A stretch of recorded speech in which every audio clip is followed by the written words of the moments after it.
Bodega San Francisco creciendo juntos y Walmart llegando a todos los rincones de Chile presenta el Rat Pack, la mesa de editoras esta mañana acá en Mesa Central. Angélica Bulnes, buenos días nuevamente. Buenos días. ¿De qué vamos a hablar hoy? Mira, vine solo porque viene el Andrea Vial. El único motivo porque estoy aquí. Lo tenía de sorpresa, lo tenía de sorpresa. Porque volvió. Bueno, en rigor volvió ayer a página 13. Ay. Pero bueno, ya que estamos, decidió volver a trabajar. Andrea Vial, una cosa impresionante. Después de Andrea, 5 semanas. No. buenos días. ¿Qué? Todo, fíjate que en esta radio viven todos de vacaciones. Yo me voy apenas una semana. Estoy en una edad en que debería tener más semanas que ustedes. Apenas una semana. Qué salvaje. Y alegan, fíjate, me han Nadie hecho alegado, bullying. Nadie alegado. Bueno, me echaron de menos, eso es lo bueno. Eso es, Andrea. Ya. Bueno, Dicho eso, bienvenida de nuevo, Andrea Vial, Gracias. al Rat Pack, a la mesa de editoras. ¿De qué vamos a hablar hoy, Angélica vamos Bulnes? a hablar de violencia en Chile. Violencia en la calle, en la familia, en los puertos, en los colegios. En general, de los muchos espacios en que se nos va colando el delito, que es parte de lo que describe un libro que lanza hoy día el Centro de Estudios Públicos. Lo voy a mostrar a la cámara. Violencia en Chile, la fragilidad del orden social. Andrea Vial, ¿de qué vamos a hablar hoy? Sobre, Iván, la reformalización del exalcalde Raúl Torrealba ocurrió ayer ante el cuarto juzgado de garantía de Santiago. ¿Qué se precisó en la audiencia y en qué etapa entra el proceso penal? Es parte de lo que vamos a conversar hoy, de un juicio que tiene real importancia entre los casos de corrupción que se han detectado. Partamos por ahí, por lo de Raúl Torrealba, que había estado un poco alejado del ojo público. Sí. Raúl Torrealba, quien durante 25 años fue el alcalde de la comuna de Itacura, está hoy con arresto domiciliario nocturno, acusado por el Ministerio Público de los delitos de fraude al fisco, lavado de activos y delito tributario. El 15 de junio, vamos a hacer un pequeño recuerdo de esto, el 15 de junio del 2023, o sea, hace 2 años, Torrealba fue formalizado y detenido en el anexo Capitán Llave, donde estuvo 8 meses preso. Habían pasado 24 meses en esa fecha desde el día en que la actual alcaldesa de Vitacura, Camila Merino, detonó la bomba denunciando ante la Fiscalía irregularidad en el pago de subvenciones de los programas Vita. O sea, este escándalo lleva 4 años. Lleva 4 años. Y a los pocos días de esta denuncia, hace 4 años, la sospecha de que el exalcalde recibía sobres con 5 millones de pesos aproximadamente mensuales desde hacía varios años. Sumando y sumando pasaron estos 4 años y la lista de involucrados no es tan pequeña, pero está bastante acotada. Dos contadores que ya recibieron su sentencia. Lo mismo el ex embajador y quien fuera director de desarrollo comunitario de la municipalidad y miembro fundador de Renovación Nacional, Renato Sepúlveda. Y a la espera del juicio, junto al exalcalde, o sea, esas personas ya están listas, oleadas, sacramentadas. Y a la espera del juicio, junto al exalcalde Torrealba, están hoy la publicista y exdirectora de Desarrollo Comunitario, Antonia Larraín, quien se autodenunció, recuerdan ustedes, asegurando que era ella quien llevaba los sobres a Torrealba, y su tío, Domingo Prieto, que era el ex jefe de finanzas de los programas Vita, que es desde donde se desviaba el dinero. Bueno, ayer el fiscal Francisco Jacir había pedido una audiencia al tribunal para precisar algunas cosas, por eso fue la audiencia de ayer. De partida, los montos totales del perjuicio, los que cifró en 761 millones de pesos.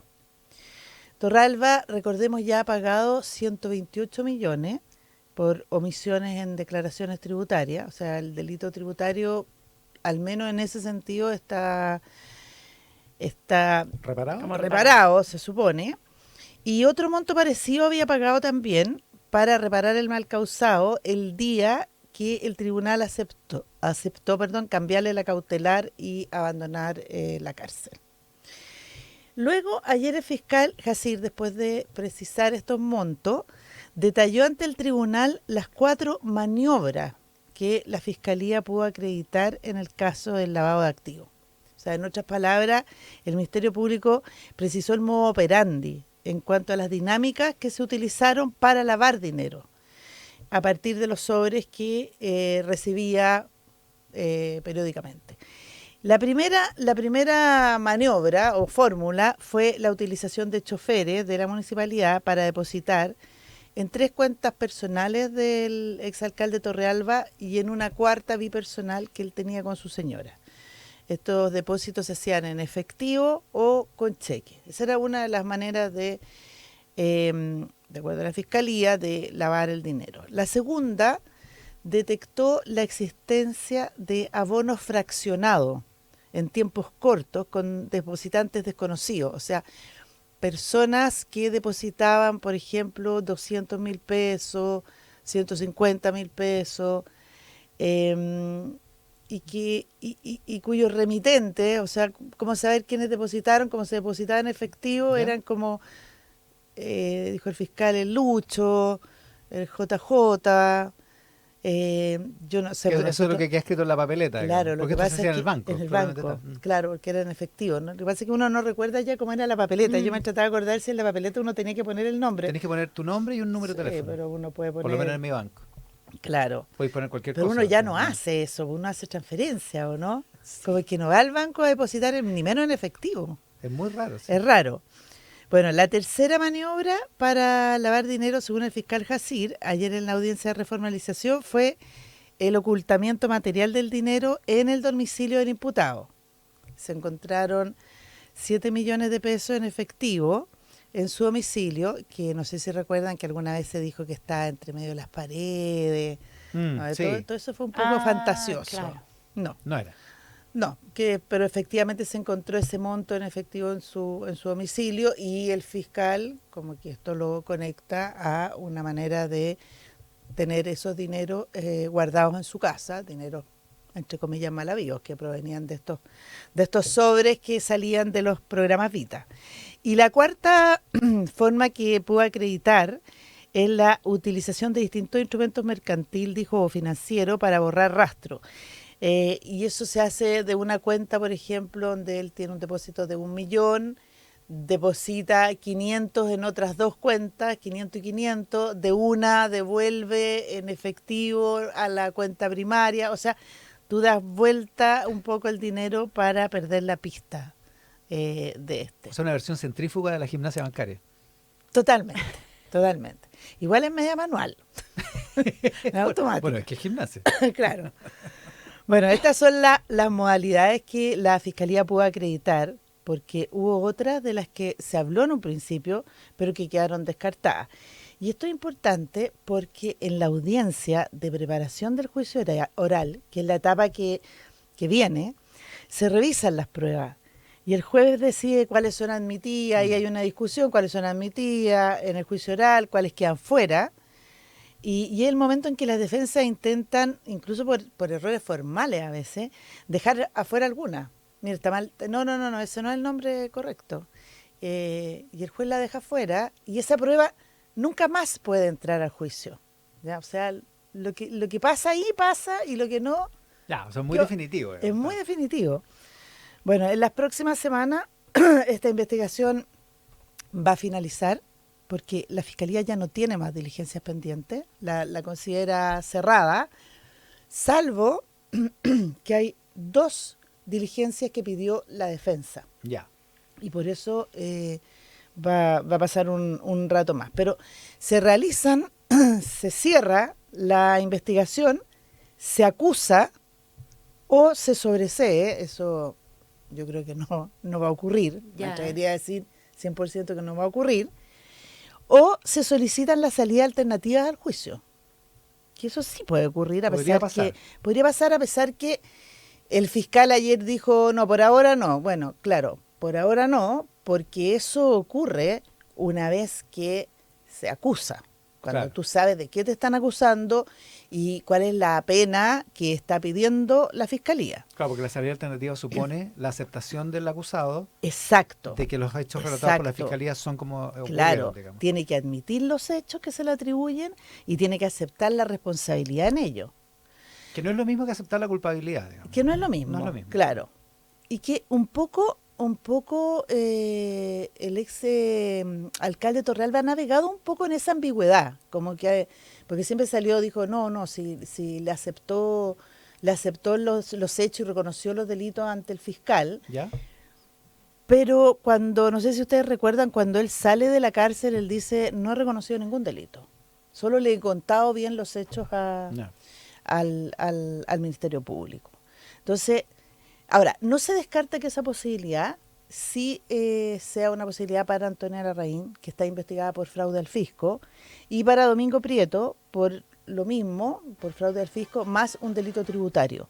Ayer en la audiencia, la defensa de Domingo Prieto, que estuvo en forma telemática, está en su casa, pidió como que, o sea, adujo un problema médico de Domingo Prieto, un problema como mental, que de alguna manera lo liberara de lo que viene en la etapa de este juicio, pero la jueza dijo que no, que había que tener un informe psiquiátrico, que no bastaba un certificado médico para tomar una decisión así, que el procedimiento seguía, pero que iba a considerar esto.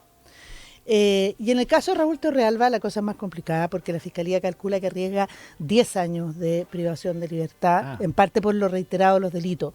Entonces, si llegan a un acuerdo para ir a un juicio abreviado, sí, pues no solo tiene que reconocer los hechos, sino que se expone a una pena alta, que significaría juicio abreviado, pero ir a la cárcel. Claro. Si el juicio abreviado no significa que te saltas los años de prisión. ¿Y cuándo sería más o menos, calculas tú, el juicio?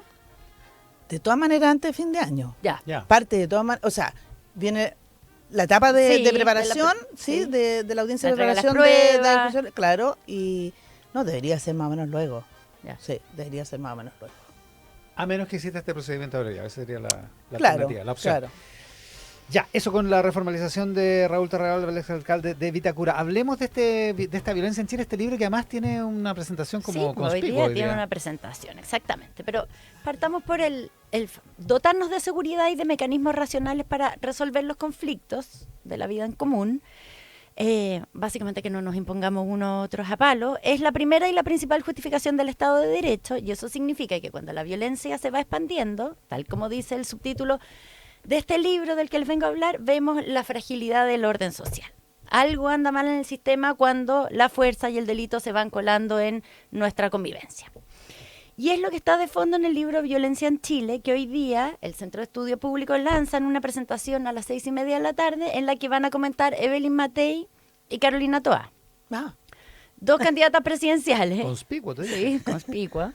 Pero que son dos personas además que tienen experiencias distintas con la violencia, que, como vemos en este libro, no es para nada un concepto ni estático ni estable. ¿Qué consideramos violencia o violento? Es algo que va cambiando y que disputamos, lo hemos visto en los últimos años.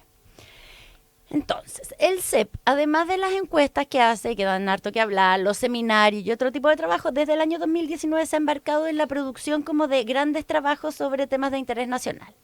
Primero fue el libro Inmigración en Chile, ¿se acuerdan? Lo comentamos mucho acá en su momento cuando salió. Luego Disparidad bajo la lupa, sobre las brechas de género. Mapuche en el sur de Chile, y ahora llega con esta cuarta entrega. Y en todos la idea es hacer como una suerte como de estado del arte, como mostrar qué sabemos y qué no sabemos sobre un determinado fenómeno.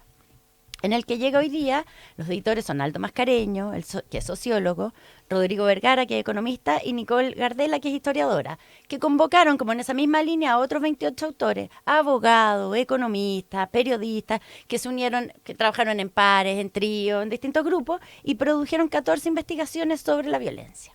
Entonces, hicieron, dependiendo del caso, encuestas, entrevistas, trabajo de archivo, una serie de cosas para abordar el alcance del problema en Chile. Entonces, es como interdisciplinario en varios sentidos, en los métodos, en los distintos como background que tienen las personas que participan. Y lo primero que salta a la vista es las dimensiones en que hoy nos preocupa el avance de la violencia. El colegio, la calle, la familia, el mar, la frontera, la economía, son todos espacios donde, como dice el libro, se ve la consistente expansión del ejercicio de la violencia en las primeras décadas del siglo XXI. Ahora, ¿qué aprendemos en concreto del libro? Hartas cosas. Por ejemplo, que la violencia se traspasa o se puede traspasar de generación en generación. Las experiencias de violencia en la infancia y en la adolescencia, como testigo, como víctima dentro de la familia, aumentan entonces la probabilidad de sufrir violencia intrafamiliar, de ser víctima o victimario en la adultez. Por eso también eso explica la importancia que tiene desarrollar políticas que corten ese círculo, en el fondo desde temprano. Claro. Son cosas que en la literatura están descritas, pero que en este libro le van poniendo datos actuales, datos en relación a Chile. También nos enteramos de que en Chile, en el año 2023, un 44% de los estudiantes de segundo medio dice haber experimentado violencia escolar. No como un hecho aislado, no es que te pasó una cosa, 44, sino que 44%. ¿Qué significa violencia escolar? Bueno, te voy a decir al tiro, pero lo que está cuando bajo ese es como victimización, es que no es que les pasó una cosa, sino que les pasaron cosas reiteradas, algunas más frecuentes, otras. Pero dentro de esa categoría caben hartas cosas, desde golpes, que son los menos, pero golpe del compañero curso. Del compañero curso, hasta hostigamiento. O el caso más común, que es ser ignorado o aislado del grupo. O sea, bajo el concepto caben distintas categorías. ¿Ya? Ya, pero yo diría que yo diría que eso, porque no tenemos el contrafactual, como se dice, de cómo era antes. Pero a mí se me ocurre que antes era 60%, ¿o no, Iván? ¿Tú encontrás? Pero a ver, el combo en el recreo, bueno, es que yo creo que también, por eso yo bullying. Partí diciendo que nuestra aproximación a la violencia también va cambiando. Claro, o sea, lo que cosas que consideramos, ese típico, el humorista que hace ese sketch en que va mostrando cómo se pegan con la puerta las distintas generaciones de los 80, que como que pasa, se pegan con la puerta y no pasa nada, hasta ahora que se tiran y se sacan una foto. Exacto. Está bien, como nuestra tolerancia a la violencia va cambiando, claro, pero no que deja... antes considerábamos que eran, que ni siquiera decíamos violencia, no le poníamos ese... pero no deja de ser, la autopercepción igual también es sumamente importante. Sí. Ya, este es un trabajo de un análisis de Sebastián Izquierdo y Gabriel Ugarte, que muestra que esta es una tendencia que viene al alza en la última década, reportar como más victimización en el ámbito escolar, y que que más aumentan son las agresiones verbales y sociales. Y aunque la violencia escolar afecta más a los hombres, o sea, en números más a los hombres, viene en alza en el caso de las mujeres, o sea, está creciendo más rápido en el caso de las mujeres, y esto también es súper curioso, aumenta a mayor nivel socioeconómico del colegio, salvo el grupo más alto de colegio, que es donde hay menos reportes, pero a medida que va aumentando el nivel socioeconómico del colegio hay más reportes, lo que también podría tener que ver con que se sienten tienen más condiciones para poder denunciar o reportarlo. Claro, más entonces, deja hartas preguntas esto. Ya, otro capítulo sobre portonazos y encerronas, que es como el más expresivo, es como el más, porque está basado en entrevistas. Ahí Mauricio Salgado y Nicole Gardela hablan con víctimas de estos dos tipos de delitos. ¿Saben cuál es la diferencia? El portonazo es como que vas saliendo de tu casa y te agarran, y el otro es que vas en la calle y te hacen una encerrona. Ya. Bueno, y muestra, es bien increíble el artículo, muestra el nivel de vulnerabilidad y de miedo que experimentan las personas frente a estos crímenes. O sea, que en el momento mismo, como la sensación de que puedes morir. Como ese nivel de miedo. Y las secuelas que dejan, las secuelas a largo plazo, porque llevan a cambios de conducta que afectan la vida y la autonomía y la libertad de las personas. Hay personas que mucho tiempo después de ocurrir el delito cambiaron sus rutinas, cambiaron sus hábitos. O sea, tiene un impacto fuerte como en la vida cotidiana de las personas. Por el miedo que sintieron, como el miedo... Y ese impacto es exacto. daño, claro. Y es pérdida de libertad, finalmente. El miedo residual, el que se te queda incubado. Y el miedo a que te ocurra nuevamente. Exacto. O que le ocurra a alguno de los tuyos. También. Exacto. Ya, a diferencia del libro sobre la migración que hizo el CEP en el año 2019, que mostraba como en muchos casos como la cara más bonita del fenómeno, aquí vemos un capítulo de Rodrigo Vergara y Fernando Bastía, la parte más fea. Cómo a partir del año 2018 los migrantes empiezan a estar sobre representados en los delitos asociados a droga y robos. O sea, cómo en el fondo empieza a haber una participación más activa de migrantes en ese tipo de delitos. Aparecen con más frecuencia, que también es un tema bien interesante de indagar. Y por su parte, Valesca Troncoso analiza los puertos y el tráfico internacional de cocaína. Esta es un área súper poco investigada, porque hay poca evidencia, hay poco trabajo aquí, y muestra ella como la paradoja de Chile, que es un país con fama de serio, por una parte, con puertos profesionales, con puertos bastante profesionales que funcionan y que no están nada preparados para contener este tipo de delitos. Entonces son una ruta muy buena para los narcotraficantes que quieren sacar droga, que no producen acá en Chile, que puede ser una ruta más larga, pero se les vuelve una ruta muy útil. Así como Totalmente. Los puertos chilenos son buenos para empresas legales, empiezan a ser buenos también para empresas ilegales. Claro. Y no estamos preparados para ese fenómeno. es bien interesante. Sí, es interesante el punto porque a propósito de lo que decía Luis Cordero en la entrevista hace un rato acá en el programa, a propósito de esta banda que era como el De brazo oficiales. financiero del Tren de Aragua, no, el Tren de Aragua, Ah. que decía, ojo, usaron los métodos formales, las instituciones Exacto. formales de la Claro. de la banca financiera. No es que anden con los sobres de plata ni con Lo que es bueno para ni el con la plata mundo, enterrada, el digamos. mundo formal Exacto. también funciona para el Por eso me ilegal. acordé, porque pasa lo mismo con los puertos, en un país eminentemente exportador, imagínate como Exactamente. la infraestructura portuaria. Ya. ¿Cuánto nos cuesta el delito en medidas para prevenir y para reparar como sociedad completa? Un 2,1% del PIB, según el análisis del costo económico de la delincuencia que hicieron en este libro Marcos Balmaceda, Leonardo Hernández y Jorge Alfaro. Una cifra que se viene incrementando en la última década y que además, dicen ellos, ha sido asumida principalmente por el sector privado. Y Juan Francisco Gali y Sebastián Soto analizan, este es el capítulo que podría haber sido más fome, ¿eh? Pero es súper interesante. no por porque Gali, no por Gali y No, Sebastián ni por Sebastián Soto. Soto, no. Ya, sino que analizan la respuesta al delito y la inflación de la violencia desde la perspectiva del derecho y desde la perspectiva del legislador. O sea, ¿qué hace el Ya. Congreso frente a Ya. todo esto? Lo hacen desde el año 90 en adelante. Y la conclusión es bien interesante el artículo, pero además la conclusión es lapidaria. La reacción legislativa muestra a un legislador inorgánico e inefectivo, dicen. Frente a la violencia responde por medio de leyes, muchas de ellas más populistas que eficaces en el combate contra la delincuencia, produciendo confusión en torno al concepto de violencia y efectos negativos en la aplicación y certidumbre del derecho. Mira. Una visión súper crítica de cómo el Congreso, el legislador, responde a la preocupación por la violencia, creando nuevas leyes que muchas veces no son ineficaces y son confusas. Ya, estoy dejando un montón afuera capítulos de violencia política, autores como Joaquín Fernandoa, Juan Luis Osa, Lucía Damer, Daniel Johnson, Mónica Gerber, porque hay harto trabajo acá, pero lo que sí queda detrás de todo esto es una cosa bien importante, que detrás del avance de la violencia y del delito hay siempre una debilidad institucional por la que se nos van colando los malos.